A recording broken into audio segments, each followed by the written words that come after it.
Hey there dreamers, and welcome back to my channel. If you're new here, hello and welcome. My name is Royce. I'm a painter, sculptor, and a collector. Today we're talking about my time working on the audio animatronics in the Finding Nemo Submarine Voyage attraction at the Disneyland Resort.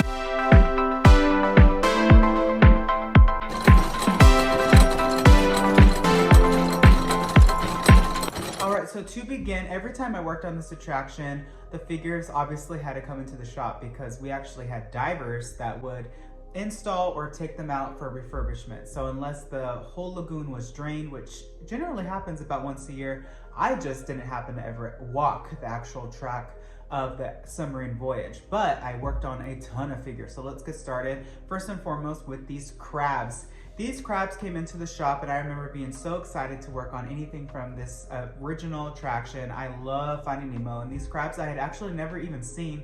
I think that there are two sets of these on either side wherever you sit in the ride vehicle. You really have to keep your eyes peeled for them because it's in that scene where there's a ton of bubbles right before you get back to the dock.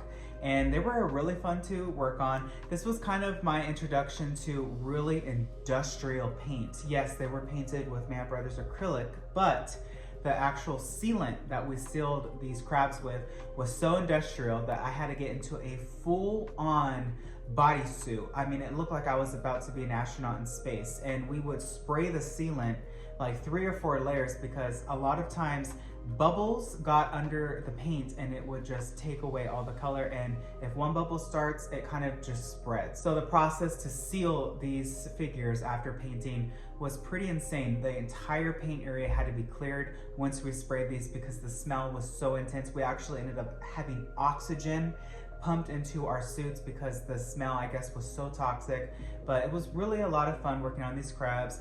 The next character I got to work on was Darla. Yes, I think she was like the niece of the dentist, and she was so much fun to do. She came in and she got a full refurb. So I remember sanding her down to her fiberglass shell. So don't be afraid when you see these pictures, but it was pretty intense. It was pretty labor intensive too, because I remember the braces had to be popped off and then re-glued. Every piece of her came apart, which was really fun. Her arm, her leg, her hair, her goggles, everything got a ton of attention and a ton of detail, which is kind of hard because obviously you see her pretty far away. It's underwater, there's bubbles, but just let me tell you, she had a lot of love and care put onto her. Next up, I got to work on this really scary looking glowfish. I don't even know if it is a fish. It might be some sort of monster that was created by Pixar, but there it is. Scared the heck out of me, hated it, but you know, I got to work on it. Next I got to work on, I think it's a lobster. There were so many just side characters that I didn't even know existed until I rode the attraction to see my work. And I think it's some sort of side lobster, but it was really fun to do. And then next I got to work on Crush and Squirt, by far one of my favorite projects. So Squirt came into the shop and he actually came in with a bunch of his like little brothers or friends, and they all had very specific, unique designs. So I really had to pay close attention to the color callouts to make sure that each one was painted correctly. And then of course working on Crush was so much fun. What an honor. I worked on his shell. And of course, again, I got to spray him with that industrial sealant. And I remember it even had like a 2-part catalyst to it. It was pretty insane. And then the final project that I worked on for this attraction, I think it was some sort of giant clam. I didn't take a picture of it complete in the shop, but I have a picture of it when I was painting it. And of course, this is my friend Psychic Wanda. It's some sort of like Halloween skeleton. I used to hide her in all the attractions. I hear some pictures of her. I put her in Jungle Cruise, I put her in Mansion, I put her in Pirates. So I had a lot of fun hiding her around, and she would actually hang out in the shop and do yoga with us in the mornings. Fun fact. That is my time working on Nemo. Not a ton of really fun behind the scenes because I obviously could never really walk it, but here's some fun clips from behind the scenes that the Imagineering department posted the Disneyland Resort, where you can really see the water drained.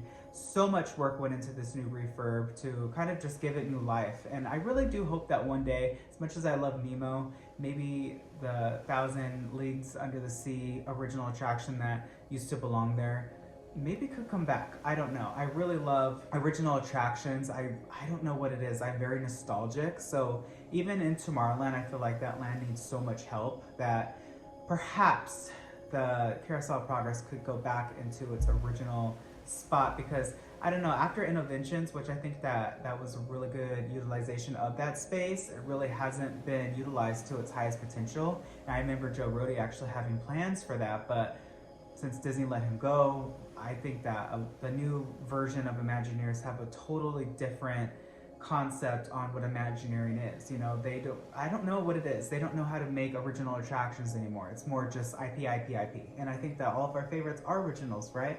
So who knows what's to come in the future, but I think Nemo's staying put. I don't think that Disney could probably come up with a better story if they are just doing IP for this particular attraction. All right, everybody, well, that's all the time I have for today's video. If you like this sort of content, please let me know. Hit subscribe, ring that bell icon. That way you are notified whenever I upload a new video. I wish you all a wonderful day. Be nice to one another. And always remember, dreamers, not only to follow your dreams, but to chase them. Later.